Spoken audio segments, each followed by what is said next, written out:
Easy E, how are we? Shawnee, what's happening? I'm about to ask you how your training's going, but I'm going to paraphrase this one. I'm not interested in how your swimming training's going. I'm not interested in how your cycling training's going. I don't care too much about how your running training's going because I saw you firsthand down in Cork. How's your driving skills going?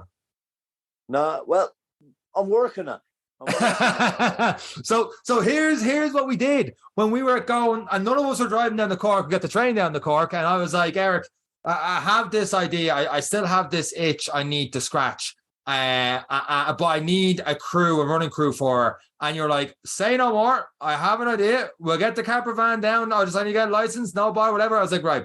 I'll tell you what, before we tell people about this upon the podcast, I'm going to leave this with you because I don't like saying, hey, I'm going to do this. And then just the event comes and gone. So I never bring it up again.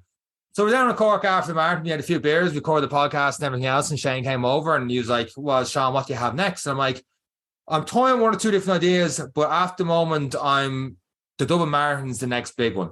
And then all of a sudden I hear from down the couch is just, go on and tell them, don't be soft, you're doing it. And I'm like, oh man, if I say this out loud, we got to go with it. Like this is it. Like we haven't got a set plan how we're doing this. And he's like, right, what do you have planned? And I was like, the Connemara 100. So the Connemara 100 is running a 100-mile loop around Connemara, obviously, on August the 12th. So 6, 7, 8 weeks from now. And it's that itch of trying to get the 100 miles in. And you've got 30 hours to do it. I'd be happy doing it 30 hours, but deep down, I am wanting to do it in the 24. But the way the Backyard Ultra went, completing it and being smart, and I think the Backyard Ultra will help me in terms of knowing that, hey, maybe take this as a 5K slow jog, 1K walk, 5K slow jog, unless you're dealing with hills, walk the hills and be in it for the long haul. From there, you have a chance. Whereas the training leading up to that, I was doing too much mileage on one day and feeling the legs on me, but I know I've got 100K if I space it out right. So it's out there now in the podcast world. We're sort of somehow getting a camper van down. And Eric said, I haven't got the license yet, but the big man hasn't got enough on his plate with setting up his own business, doing Ironman training, his own job and everything else. None of the stuff he hasn't even mentioned in the podcast he's got in the background, big life-changing decisions. So how's all your training going, Eric? The things I do for you, Seán. The things you just say. You're like, we'll do it. And then it's like, how do you process it? Well, tomorrow morning at 9:10, I will have, so as people are listening to the podcast, I'll be in an NDLS office getting my provisional license for a truck, because I need to get a truck license in which to drive said very large camper van. But yeah, so that is the plan. And people were asking me actually last night, it was like, oh, why don't you do the 100 miler with Seán? I was like, oh, I've no interest. So the plan is it'll be a training camp for me as well. So instead of doing, I think it's Tri Carlingford that's on, I'm going to use it as a very, very, very heavy training weekend for me, where you'll start your run and I'll see you because you won't need me for a little while, and I'll hit the road on the bike. I'll get a cycle in, come back to you, run with you off the bike, then I'll have a nap and a bit of food, and then I'll drive after you and catch up with you, and we'll just keep doing that through the night to get to the Connemara 100 essentially. But it's but yeah, it's there. With like, I just hate saying no to a challenge. I think is I think that could be it. I'm the opposite. I hate agreeing to it unless I know of the dynamics of the setup and this is going to be logistically possible. But you're like, well, we're doing it, and sometimes that's good. Sometimes you just need to jump in the deep end of the challenge, go right, okay, let's just figure this out on the fly how we're going to do this one. Yeah, so I have 6 weeks in which to do a driving test. But you look, it's doable. Strange things have happened. I've no idea how easy or hard that's going to be, guys, driving test and all done. But we'll switch gears in this one. A lot of training you're going to be doing on the Connemara weekend is going on tired legs. And that phrase is mentioned a lot in this week's episode of the podcast. We have Brendan Dowd on at Kildare SportsMassag on Instagram. And he's done 7 Ironmans. Sorry. I think he said 7 Ironmans under his belt. And a lot of his training is a little bit different to what we would talk about in this podcast. So I think by now we've probably hammered it home today that we talk about like easy runs, majority of our run easy runs.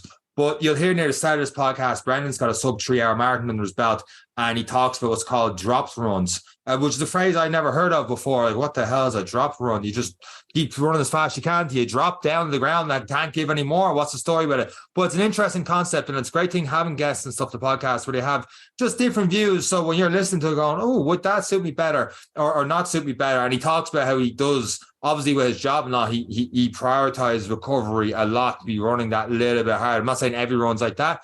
You'll hear a lot more about that in the podcast. And as well as that, he talks about different kinds of events. Like myself and Eric talked before about like maybe one day doing the Mondelo 24, where it's like 24 hours around the track. He talks about doing that with a crew before. And if you're ever interested in doing something like that, just different tactics he did and what may or may not work. We talked about the IronMan that was a couple of weeks ago, and how close he was to that incident that happened there. You'll hear more about that in the podcast, and just different things. And then we go on to more about just different therapies, his thoughts on massage guns. He has his thoughts on foam rolling, IT bands, Eric. Me and Eric contradict each other on that one, so that's an interesting one to talk about, and just different theories and stuff in massage as well. It's a pretty good episode. It's a really good episode. You definitely will get some take-home messages from it, and just it will have you thinking a little bit about. For me, and you can tell as soon as the podcast starts, he's talking about IronMans. I'm like, well, Eric's not here. I want to talk about this sub 3 hour marathon you did before and how you got there, because that is a far distant, I don't want to say goal on my end, but something that I would really, really like to be somewhere near one day.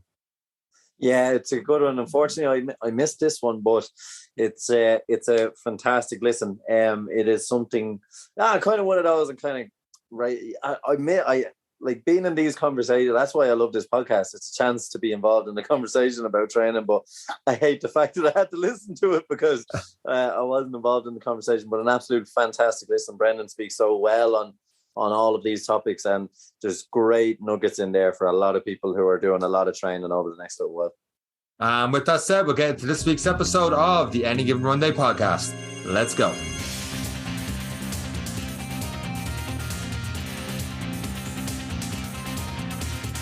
So this week on the Any Given Runday Podcast, I'm running solo on this one. Eric is not here, but who I am joined by at Kildare SportsMassag on Instagram, Brendan Dowd, who has done 7 full Ironmans, countless half Ironmans. And because Eric's not here, I'm not going to talk about that. I'm going to talk about the fact that he's also got a sub 3 hour marathon under his belt.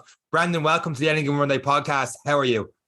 Not too bad, Seán, and yourself? Not too bad. Now, I'm a little bit jealous now after hearing about this sub 3 hour marathon. So we were just talking before we hit the record button on the podcast. You did that in Dublin, was it? I done that in Dublin, and I think it was 2017, I think. What kind of mileage went into this training for it? Would you believe that my longest run leading into that was 28 kilometres? That was my longest run. That was my longest run. But and were you aiming for sub 3, and what happened? Like I was aiming for sub 3. All my runs were a huge amount of speed work. All my runs, speed. So I was always, I'd done a huge amount of what we would have called drop runs. My coach at the time had me doing these drop runs. So we would have started out at, let's say, 5:20 per kilometre. Right. And I do that for 2K. And the next 2K, I'd be down to 5:10 and so on. So every 2K, I was dropping 10 seconds. So by the time I got to, don't hold me on the maths here now, but by the time I got to 28K, I was down to like 340 pace. So I was running my hardest when I was at my tiredest. And was this your long run then? So your long run the weekend, instead of going like marathon pace or easy pace, you were doing drop runs in the weekends? I was doing drop runs all the time. Doing these drop runs. And how was the body? The body takes a bit of a battering. Like I was putting in the miles. I was probably putting in about 80k a week, 90k a week. So like even during the week, like you were doing 20k runs during the week, a couple of times during the week. But yeah, the body, it took a battering, but I knew I was feeling well prepared. I was going into, that particular year, I PB'd at every distance leading into it. So I felt good and I felt confident going in. So while your longest run was 28K, am I right in saying you weren't doing many short runs then? If you're going out, going out for 20K most of the time, or speed work and drop runs? Yeah, you were going out like, it would have been a minimum nearly of a 10-mile run, which is 16 kilometers. So you must have been averaging around 80K a week then, near the tail end of it, if not more, 80, 100K? Yeah, 80, 90K a week. Jeez. Would have been topping out it, yeah. Jesus, that is phenomenal. And then obviously, like you're saying that you're actually a pacer now for the marathon, that you might be doing the 340 or 350 this year as well. Yeah, I'm pacing this year, hopefully, all going well. Brilliant. So that's the plan. And did you hit the sub 3 hour and be like, right, I'm done with that, I'm getting into Ironmans, or were you doing Ironman runs at this time as well? No, I suppose when I say I came off, 28K was my longest run, I was coming off the back of an Ironman. So I had done Ironman Austria, which would have been the end of July. Right. And I came back after Ironman Austria. So it was about 10 days later after Ironman Austria, I signed up to do a 5K run. Thing that you're not meant to do. You're meant to be resting and recovering. Mm-hmm. Signed up for a 5K run, and I ran a 17:35K, which I did not think I had in my back pocket. And I said to God, there's something here in the legs. So we went on a running plan from then on, and we done the Dublin Marathon series then, where you done like the 10-mile, the half marathon, and I was lucky enough I PB'd on all those runs. Brilliant. And training for the Ironman, were you doing drop runs as well leading to this, or did you just realise you had something in you and then went with it? No, there was no drop runs leading into the Ironman. It would have been just a lot of brick runs off the bike and stuff like that. Running on tired legs.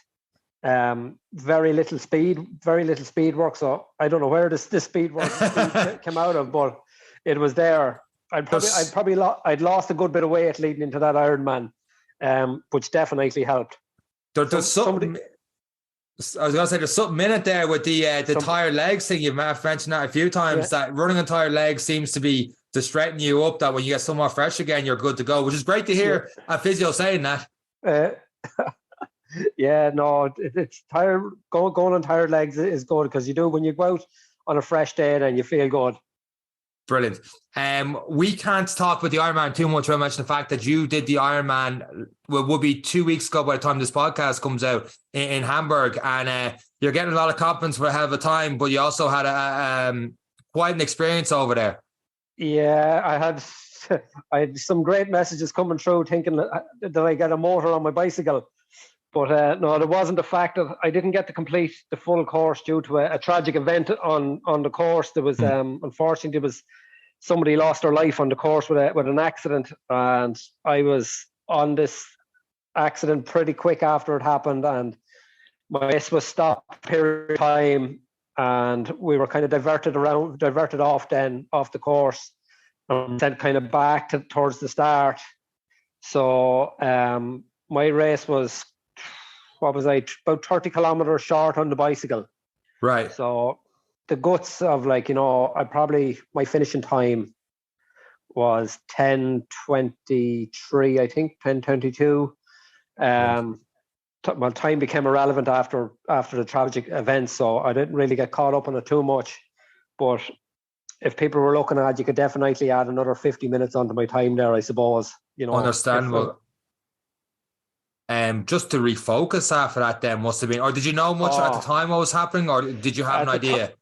At the time we were stopped. When I got stopped, there was about 4 cyclists ahead of me, and we were stopped. There was a marshal in the middle of the road, and he stopped the race, and he was talking in German, and I don't have any German at all, so I had to just stand and wait and to see what was happening. And after a few minutes, then he directed us up onto a bank. Right. And up onto the bank, kind of. So we were literally, it was probably one of the worst things he could have done, because we were looking right down on the crash site and seeing exactly what was going on. My God. So we were, they brought us over the site, looking down, seeing what was happening. So we passed that crash site. We got back on our bikes, and of course, everybody was just in a state of shock what you were after witnessing. So we went out the road.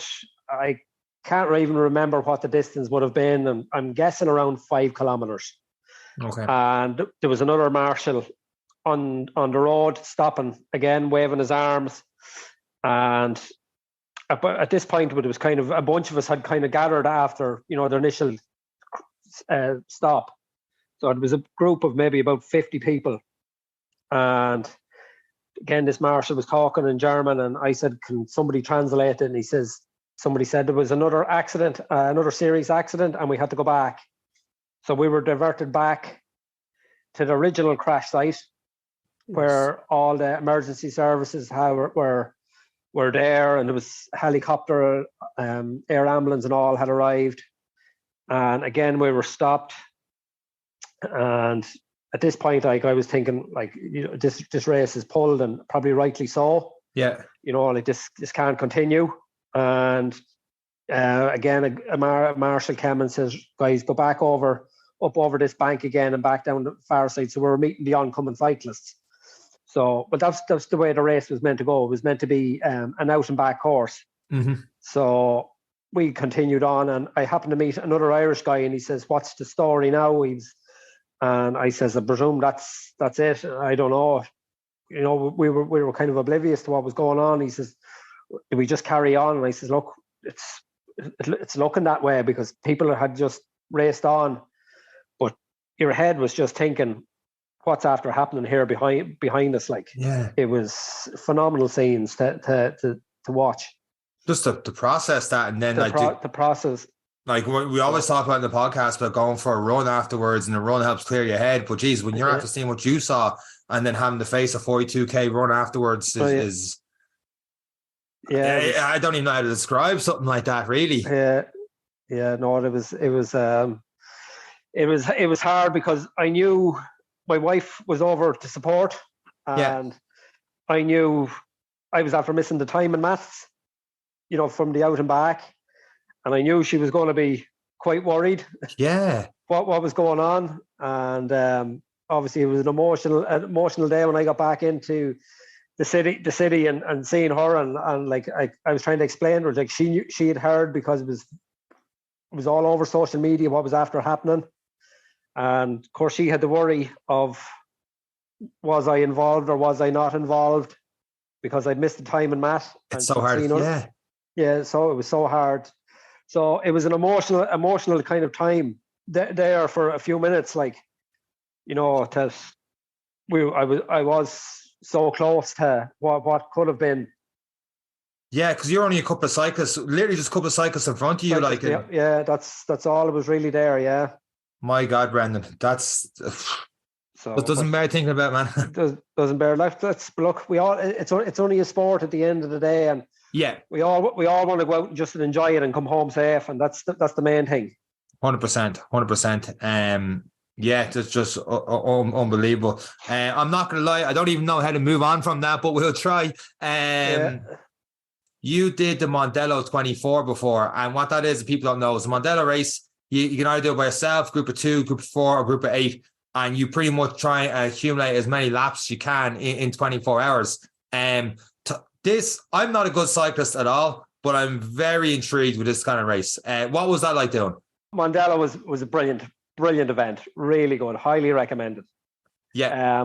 I was part of a 4-man team, and there was 12 of us all together. So we'd 3 teams.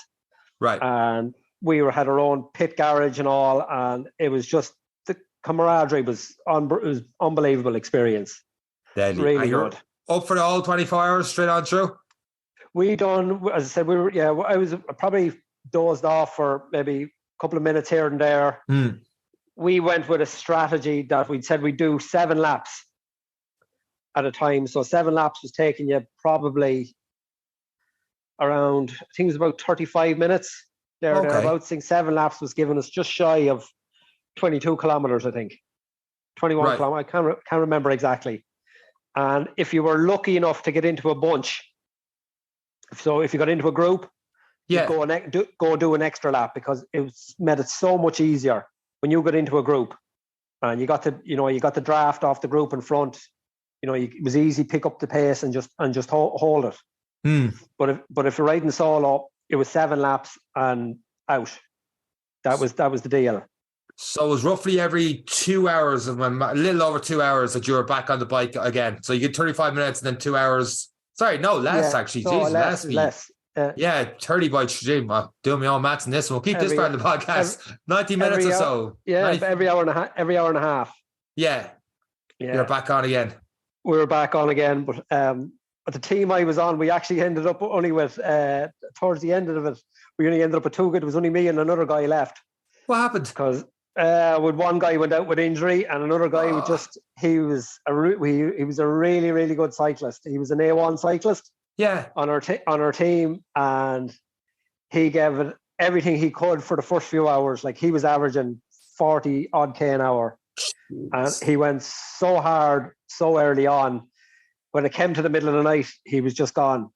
He had burnt the candle at both ends. The legs were gone. So it goes to show you, like, you really have to pace yourself. It's 24 hours. You're going to be awake. You're not getting proper sleep. Very little rest and recovery in between. So you need to be fueling properly. He wasn't used to this. He was more used to racing once a week, had a week to recover. He wasn't used to getting back on the saddle after 90 minutes and go again. That tired legs helped you out again, Brendan. Training with tired legs. Training with tired legs, yeah.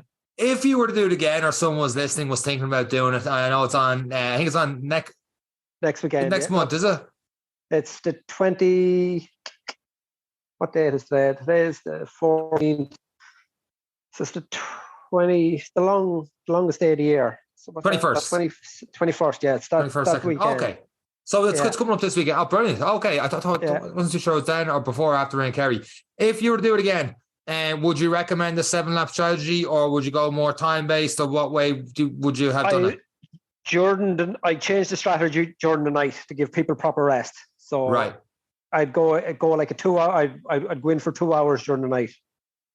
So we'd go 7 laps because I spoke to a few of the guys, I cycle with, and they're going with kind of the 7-lap strategy again this year. But once it gets night time, they're going to do it maybe 90 minutes or 2 hour stint this time to give each person so they can get a proper sleep. Okay. Come out fresh. Makes sense. And would you find that cycling through the night that you'd naturally just get slower anyway, or is it just the amount of hours you've been on the bike at that stage and then get a stronger finish? My actually fastest lap circuit last year was the one during the middle of the night, was at like 2:30 in the morning.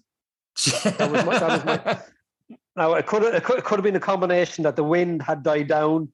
Right. Because in Mondelo track, if anyone that knows Mondelo track, it's quite windy out the back of the track. Mm-hmm. And the wind had died down. So, and you weren't, obviously you couldn't see your speedometer, you couldn't see, so you were just cycling on feel. Right. So it was actually felt a little bit easier. Okay, so it's not playing with your head, constantly looking at the speed, going up and down, stuff like that. Yeah. Yeah, you're not looking at speed, you're not looking at power. You're just go and feel. There's a lot to be said about that. Yeah, sometimes just because you see the number, you're like, oh, I must be really feeling this. And then and you thinking it, you start overthinking, your body starts feeling it. Whereas if you're just like going what you feel is good without knowing those statistics, you can sometimes feel a little bit better. Yeah, definitely. Just before we get into it, your big goal is Valencia this year then, isn't it? I know you said you're pacing Dublin. Is it you finished IronMans this year now? Has that Valencia marathon your goal? I have in 3 weeks time now. I'm doing 2 provinces sprint triathlon. Okay. So I'm trying to build up a little bit of pace now. After Ironman, everything is just endurance. Everything was long and just endurance, and I won't say slow, but it was everything was done to a pace. So like all my long runs and everything were all long and slow runs, where I want to try and build a bit of speed back into the legs. So I have 2 provinces sprint in 3 weeks time, and then I'm doing Tri Limits 70.3. That's in Dungannon in County Tyrone in 5 weeks time. So wow. that's and hopefully a target that's yeah. Have you time and stuff in mind? I have a time in mind, yeah. We'll see. We'll see. I won't hold you to that time. I'll hold you that time. We'll see how it goes. I need to get the run legs back working. Need to get the speed back in the run. So like I have a feeling I need to be able to run kind of somewhere between 135 to 140 off the bike. I'm confident enough in the swim and the bike that I get my swim time and bike time, but I have to be able to run off the bike is the big one. Do you have more confidence doing that now that you did a full one in pretty much a full one Hamburg, that you're going back to 70.3 like in a 6-week gap? Does that give you more confidence that's half distance to go faster, or do you get worried about the pace? No, I think definitely I'll feel a little bit more confident going into this one. If I could I need to get the speed back into the legs a little bit. Right. So I'll have I took last week kind of off as recovery. So I done 2 very, very slow runs. I got back in the pool this week, kind of easy set. So this is towards the end of this week now. I'll start adding, my coach has me down for some speed work now this week. So I'll start to add the speed back into the legs. Everything is done through a coach? Everything is done through a coach, yeah. Do you handle your own recovery? I handle my own recovery, yeah. I try and I use have recovery boots. I'd like to tell you that I do lots of yoga and Pilates, but I'd be telling you lies. You and me both, pal. Yeah, I'd be telling you lies. Yeah, I use recovery boots, massage gun. I definitely recommend. I know I'm plugging myself here at the minute, but SportsMassag. I'd get every 3 weeks without a shadow of a doubt. Yeah. Just to keep on top of all little injuries and niggles. You know, the recovery boots. I've used massage guns, and I've always had people argue stuff against me. Like, I feel better when I use massage gun, especially before a run. I've always said that since day one of doing this podcast. The recovery boots, however, I've never used. I used them once while over in a session with the lads going to some fitness expo, stuff like that. I'm like, oh, this feels good. What is it about the recovery boots that makes it like? Would you use them just at the end of a run the next day? What's going on with those recovery boots? I know very, very little about them, so I'm a bit skeptical talking about it. I'd use my recovery boots, especially after a long endurance session or a hard session. Right. I wouldn't use them all the time. But definitely on tired legs again. Here I am with the tired legs again. Yeah, definitely after a really hard session. Right. Again, the recovery boots comes down to blood flow compression. The compression boots is just compressing, blood flow in, blood flow out, and that's what it's coming back to. And your legs just when you get up off them, your legs just feel really light. Light and fresh oxidated blood coming into them. It's you feel the difference when you step out of the boots. Do you have any brands or stuff you recommend them on recovery boots or anything like that? Or I use the Relax boots. Right. So they're definitely value for money. For me, they're value for money. Like they're coming in about €650, something thereabouts. But you're using them all the time. Starting price, yeah. I use them all the time. Yeah, they've definitely they're paid for 100 times over. Right. And then the massage guns, do you use them for recovery? Do you use them before a session? And how often would you use them? I know you were talking about getting a sports massage every 2-3 weeks. Would that mean you're using massage guns in between those sessions to keep ticking over? And what's going on there with them? Yeah, I use the massage gun nearly on a daily basis. Okay, brilliant. Just again, it keeps on top of small little niggles and knots, and just keeps things at bay. So after a session, I come in from a run, just grab the gun. There's like a little timer on the gun for 12 minutes. So you just spend a few minutes on each leg and just keep going until 12 minutes is up. Brilliant. So, yeah. 12 minutes at the end of a run. You were talking about little niggles and stuff like that. And this is week 1 of the time this podcast be aired, be week 2, I suppose, of people's 20-week build towards Dublin Marathon. I'm assuming you'd have a lot of client stuff coming into you. What would be the most common kind of injuries? Or would they be like niggles and stuff? Or would they just come in and say, hey, SportsMassag? Would they be more preemptive, and would they be talking about getting this booked in weeks or so in advance before like the big race? Would you like the last 3 weeks as you booked up?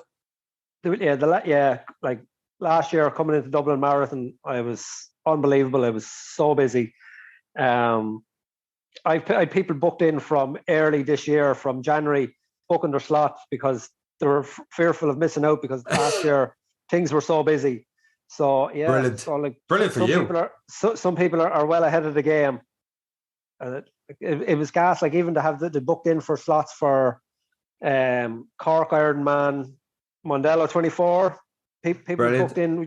People just book in. These are my races for the year, my events. Can you book me in for a pre-event massage the week before, whatever it may be? And would you find that that'd be your go-to thing? Would be the pre-event kind of just getting in, loosening people out before getting a big event going, or would you get more people coming in the week or two after, like a Dublin Marathon or Cork Ironman, or after Mondelo 24? My biggest one is people for maintenance. So people come in, maintenance. So it's keeping on top of all those. So the issues don't arise, basically. So your knots and your little niggles don't arise. That you're keeping on top of them. You're keeping things at base. Or always do like a little assessment on people when they come in. I'll check for glute strength is a big one. Mm-hmm. Check then, for hamstring length, things like that. See what's going on with people. Check out their flexibility. Right. These are all little assessments that I do when they come in.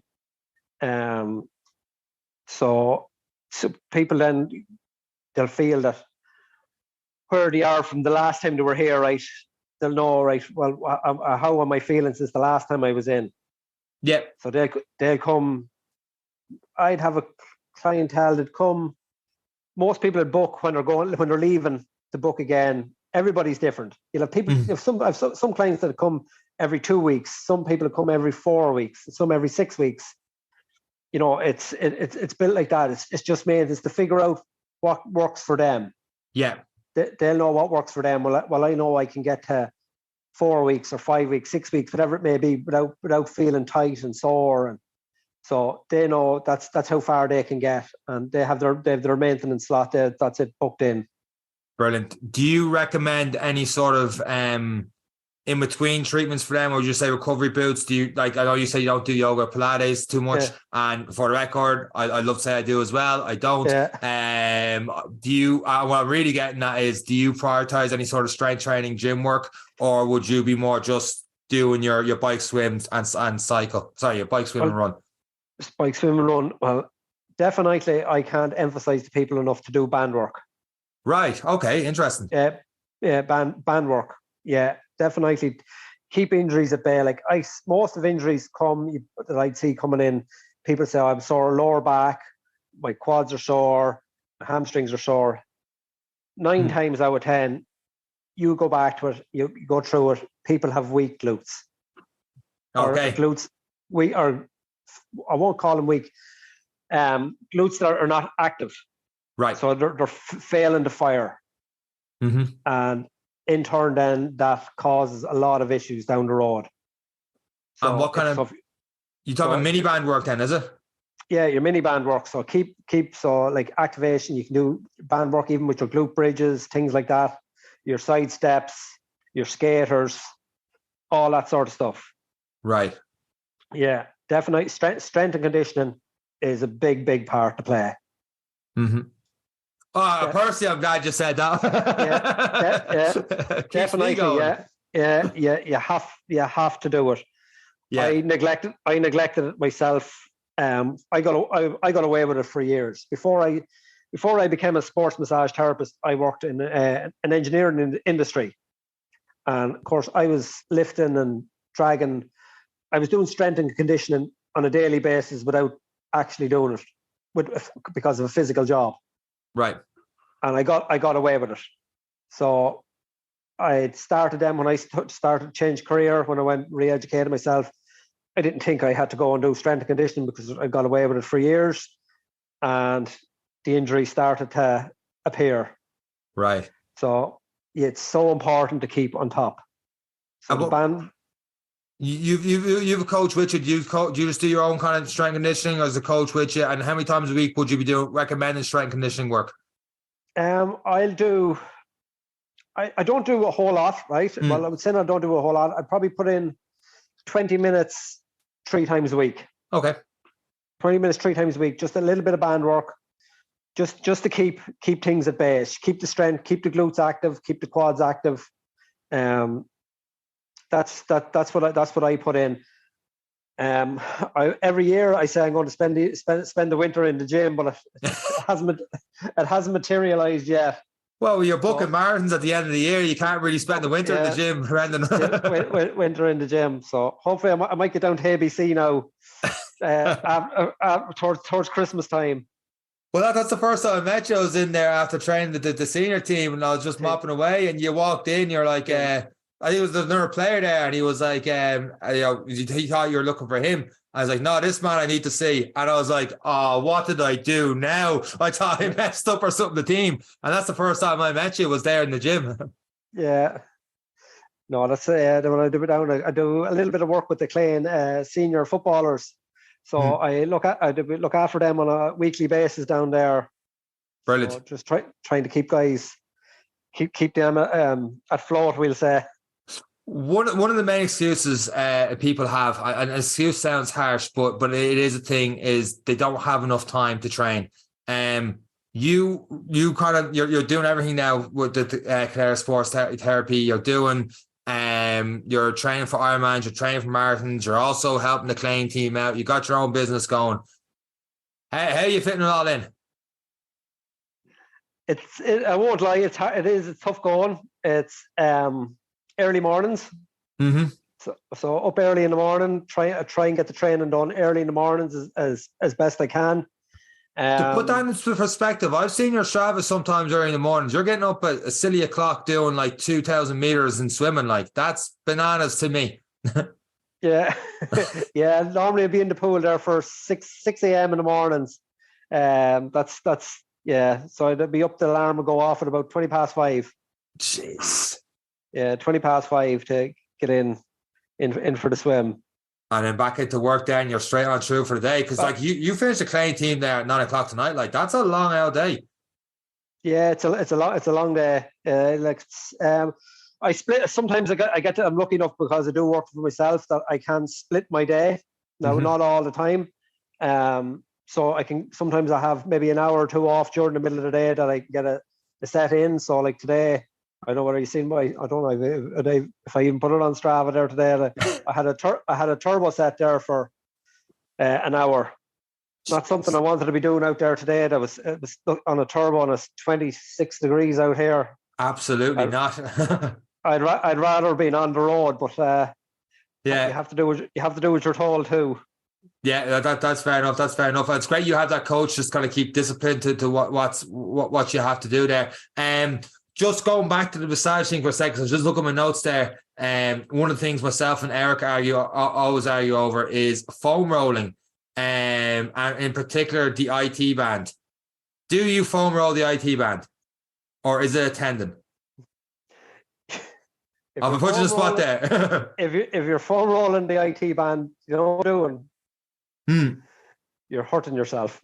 That's all you're doing. Thank you very much. So, that's what I'm saying. Yeah. It's a tendon, right? So there's no point in foam rolling that area. It's a band. Basically, it's like a rubber band. So it's sore. That's all you're doing. You're hurting yourself. So you target the origin and the insertion.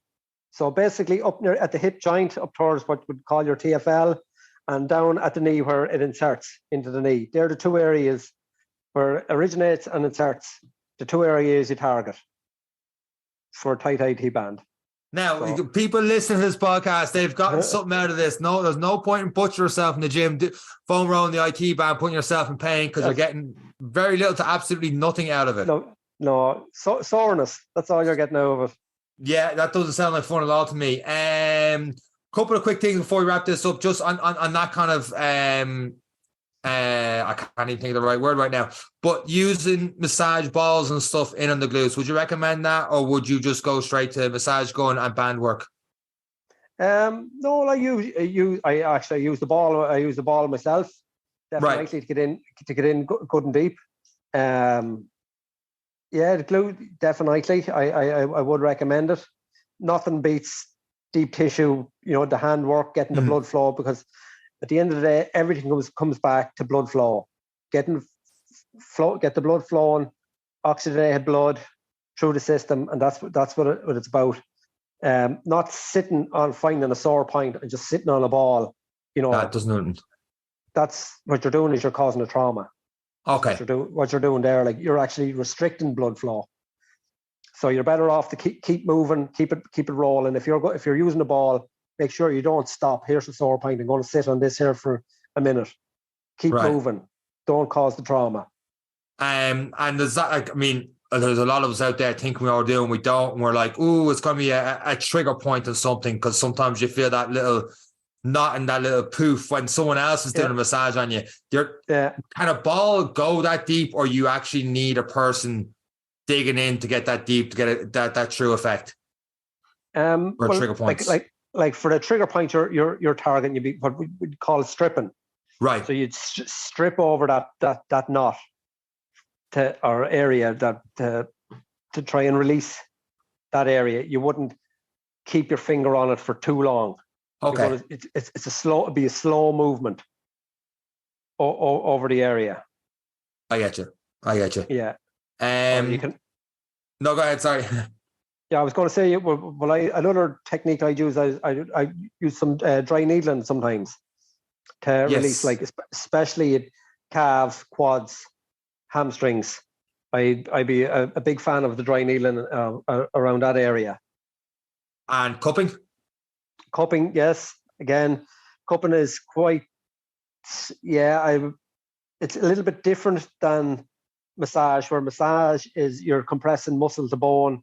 Cupping is you're lifting the muscle away from the bone. It's more on the lymphatic side of it.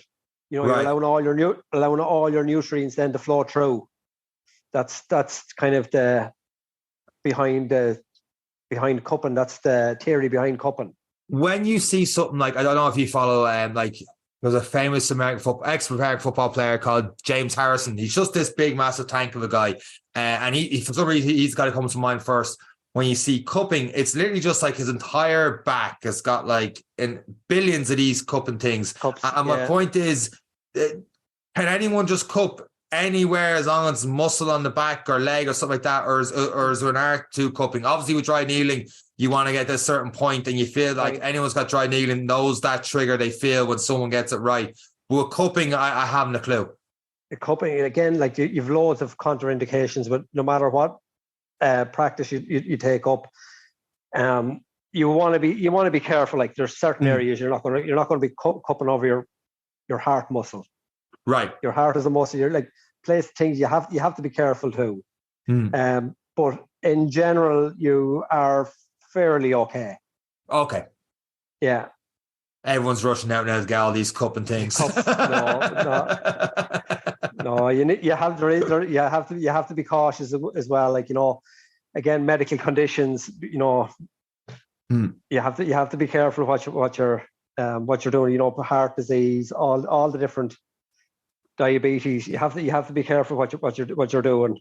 Basically, long story short, go seek a professional, which is you, Brendan. So if people are like, I need to seek a professional here, I'm not going to mess myself up, how do they get in contact with you if they were to book a service or try and squeeze in a couple of sessions with you before doing something like a double marathon or any event? What's the best way to get in touch? WhatsApp phone is the best way for me. I use WhatsApp, definitely. Okay. Is a big one for me, or a phone call. Yeah, it's old school. I think phone calls are old school in this day and age for that. Yeah. That's 90% is phone calls and WhatsApp. Brilliant. So can we put that then in the show notes if people want to get in touch with you for sports massaging like that? You're okay with that? That's no problem at all, Seán. Yeah. Perfect. Brilliant. Brendan, thank you very much for this conversation. A lot to learn. I'm really just delighted with the whole IT ban is right. And Eric's going to come up with some excuse where he said something else. But no, it's been said. I'm pretty sure you'll find the podcast he's talked before about Formula 1 and the IT ban. I'm like, no, it's a ban. You can't do it. So I'm delighted you said that. Best of luck. You're doing the Tyrone Irish middle distance in 5 weeks' time. That's the next one, isn't it? That's 2 provinces sprint just before that, 2 weeks before that. That's 3 weeks. That's 3 weeks I can't out keep up with you. and then the middle distance is 5 weeks out. Brilliant. Well, I'm sure I'll be talking to you, Clay, at some stage over the next couple of weeks. But best of luck with that, Brendan. Thanks a million for the chat. We'll have your details in the podcast notes if anyone gets in touch with Brendan. That's it for myself. Brendan, thanks once again. That's it from both of us. Take care. Thanks a million, Seán. Bye-bye.